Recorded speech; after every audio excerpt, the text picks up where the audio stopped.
আজ মঙ্গলবার লোকসভা নির্বাচনের ফলাফল ইতিমধ্যে গণনা শুরু হবে। গণনা কেন্দ্রে প্রবেশের নিয়ম কি রাজ্যে কোথায় সর্বোচ্চ কত রাউন্ডে ভোট গণনা হবে জানিয়ে দিল নির্বাচন কমিশন।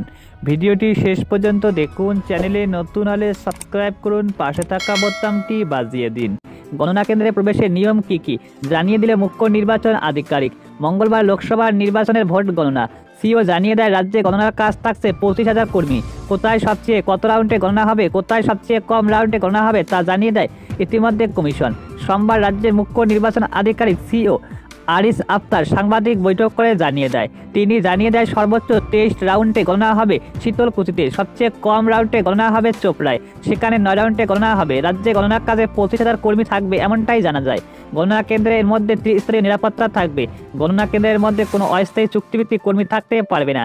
সোমবার বিচারপতি অমৃতা সিনহার নির্দেশ দেয়, গণনা কেন্দ্রে টেবিলে অঙ্গনারী কর্মী, পার্শ্ববর্তী শিক্ষক, সিভিক ভলান্টিয়ার ওই জাতীয় অস্থায়ী কর্মী রাখা যাবে না। নির্বাচন কমিশন যে নির্দেশ দিয়েছে তা মেনে গণনা কেন্দ্রে কর্মী নিয়োগ করতে হবে। হাওড়া এবং ইতিমধ্যে সেখান থেকে অভিযোগ আসতে শুরু করেছে। শুধু গণনা কেন্দ্রে ইতিমধ্যে পেন, পেন্সিল, খাতা নিয়ে প্রবেশ করতে পারে, মোবাইল নিয়ে প্রবেশ করা যাবে না। নির্ধারিত সময়ের মধ্যে গণনা কেন্দ্রে পৌঁছাতে হবে। ইতিমধ্যে গণনা কেন্দ্র থেকে একবার বেরিয়ে গেলে তাকে আর প্রবেশ করতে দেওয়া হবে না। এমনকি প্রার্থী, কাউন্টিং এজেন্টের ক্ষেত্রে একই নিয়ম।